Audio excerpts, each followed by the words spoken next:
Let's get to the phones. Here we go. I'm sure we'll get some exuberant Yankee fans as we get ready for the ALCS, which will begin tomorrow,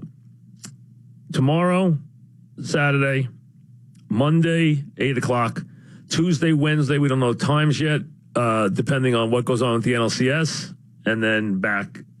And the Yankees they're not going to have. If they make it to the World Series, they would play the Friday, Saturday, Sunday games because they're going to be the team that doesn't have the home field because everyone has more wins than them. Jason starts us off in New York. What's up, Jason? Hey, Mike. How you doing? Good. What's up? Not much. Are you on a cell phone? If you're on a speakerphone, get off it. Okay. Sorry about that. I just wanted to get to a point about Joe Girardi. Do you think now, like, these fans who have been blaming him, for, what happened in Game 2? Listen, I don't worry about fans. Listen, fans, they boo, they cheer, they turn on a dime. It doesn't matter. So they'll cheer him like crazy when he's introduced next game, and that's forgotten. Right. That's all right. But here's the thing. Joe Girardi doesn't have a contract. Yankees clearly will want him back. Now, maybe Joe doesn't want to come back. Who knows? You don't know how this works. We'll have to wait and see now. There are jobs open. Maybe he wants to go somewhere else. We'll see how it works. Maybe he wants to change the scenery. Well, you don't think the Yankees are going to get rid of him after winning this series. Obviously, they wouldn't do that. But the question now is maybe maybe his demands get richer. Maybe he wants to change the scenery. Who knows? We'll have to wait and see how it plays out. But don't worry about the fans. The fans next game will cheer him like crazy. All will be forgotten. That's the way it is. Fans are fickle. Every player, every performer knows fans are fickle. That's part of the deal. I mean, you just have to accept that. Joe in Jersey. What's up, Joe? Hey, Mike. How you doing? Good. Thanks for taking my call. What's up? I got two questions going into the next series. All right. One, if Matt Holliday is not going to give you anything, there's a guy that was left off the roster who's possibly the most dangerous base runner, most aggressive base runner we have, and he also plays the position, and that's Clint Frazier.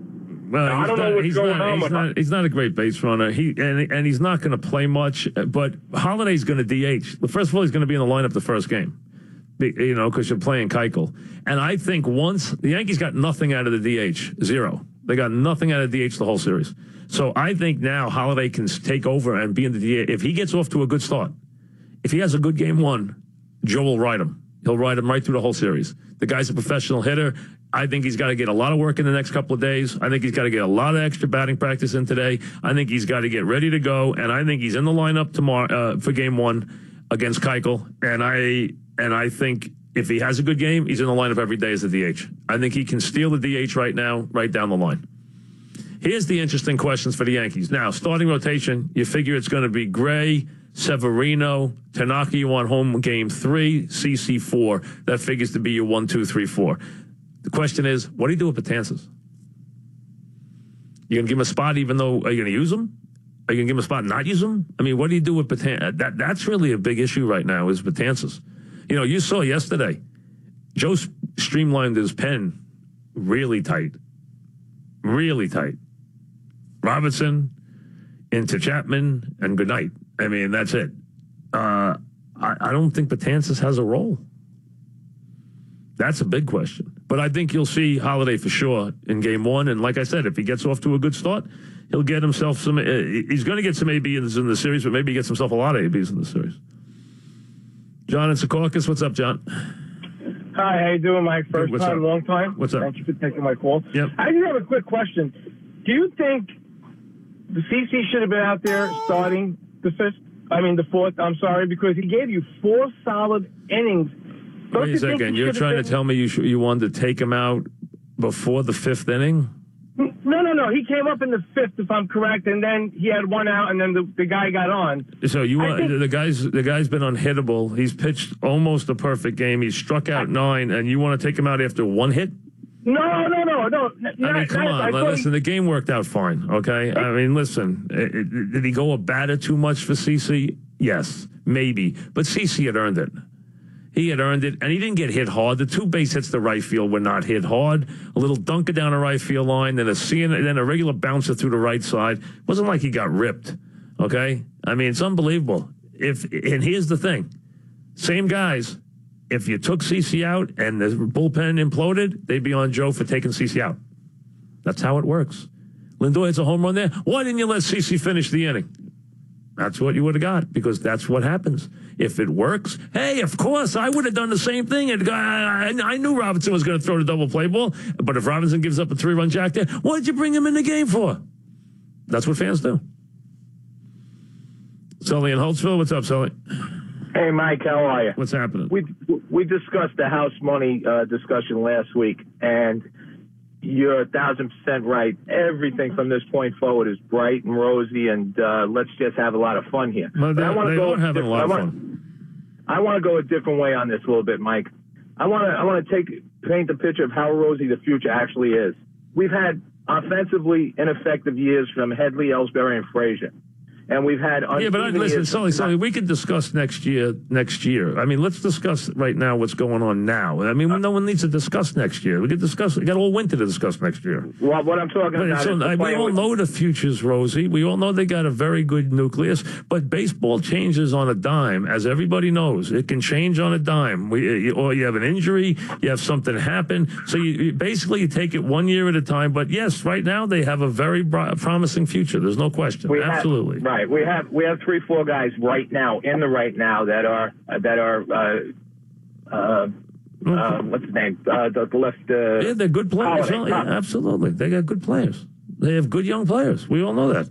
But again, you know what? It doesn't guarantee you anything next year. You still got to put the team together. You still got to do the work, and you still got to have guys who come in and perform well. That's all. It always looks great on paper, but it's still got to be. You still got to win. Brandon in New City, what's up, Brandon? How you doing, Mike? What's happening? I'm a big Aaron Judge fan. I've supported him all year, even when he's slumping. But can you explain to me why he's still in the 2-hole after not even be able to foul tip a pitch? He's not going to take him out. He's not going. Listen, this team. Why can't you move the guy hit 50 home runs. They are going to let him go through this. They are going to work with him. They are going to try and get him to basically attack pitches differently. But they are not going to get this. He is a big part of this team. They are not going to sit him down. They are not going to demote him. Now, can they take him out of the 2-hole against a certain pitcher if they want? But you don't know what game he's going to explode. You don't know when he's going to explode. They executed their pitches well against him. Maybe Houston won't. We'll see what happens. But they're not going to give up on Judge here. John in Paramus, what's up, John? Yeah, you think they're going to bat the lefty at first baseman, Bird, on Friday night? What? Headley? Well, they're going to use Bird, right? They're not going to use Headley. I think Bird's going to play every day. Yeah. And the problem with the Kansas is we have nobody to pitch the 8th inning. I mean, you can't have... What do you mean you don't have anybody to pitch the 8th inning? You got plenty of guys to pitch the 8th inning. Well, that's what I mean. You can't have Chapman pitch 2 innings anyway. In a certain game you can. Mariano had, I think, 16 multiple inning postseason saves. I think 16. So you sure can in postseason games if you pick your spots right.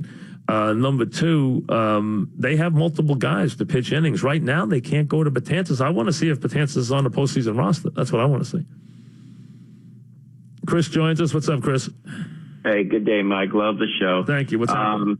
Big time. Well, I hate to say this. I grew up in New York. I'm a huge Mets fan, but my dad was a coach in the 80s down in the farm system with the Astros, so I kind of have a thing for the Astros, too. But so watching that game last night, knowing that, the young team, there's a lot of similarities when you think about it. The young guys over on the Yankees, the young guys on the Astros, you got 23-year-olds, Bregman and Correa. One thing I have to disagree with you, Mike. You said that this will be the last time they'll be underdogs. I think the Astros are going to be the favorites against them for years to come. They're the Yankees. They're the Yankees. They're never underdogs. Never. They're underdogs once a decade. They're the Yankees. The Astros are the Astros. The Yankees are the Yankees. The Yankees are rarely underdogs. Once the Yankees get back being established, they'll never be underdogs like this again, ever. This group will never be underdogs like this again. It's very rare for the Yankees because they're the Yankees. Because, they don't have, a championship. They have, 27 championships. Matt from Lawrence, Kansas. Yes, Matt, what's up? Mike, thank you so much for taking my call. Yeah. Really an honor to speak with you. Thank you. I'm 34 years old, grew up in Ulster County, New York, and you know, the A-Rod and the new stadium those years kind of went away from the Yankees for a little while. This is reminding me of being 12 years old again, and you know, John Wetland or Mariano saving a game for us, and just so many special storylines. You know, I have a 2-year-old at home, spend a lot of time listening to tuned in radio, listening to the fan. We were listening to John Sterling the other night when Todd Frazier hit a home run, and my 2-year-old yells out, "Todd, Father." I mean, it's just such a special moment to be a Yankee fan. And I moved out here 4 years ago. It's just been great listening to the station, listening to the fan. And it's just, it's like an emotional, nostalgic moment, you know, like I said. I mean, I remember the Mariners and Randy Johnson beating us game 5 there and being an absolute beast. And it's just such a special moment, so different from 2009. And I think you hit the nail on the head about, you know, this coming of age tale. It's never going to happen again in the way it's happening now for this core group. It's so special. It is. I mean, it doesn't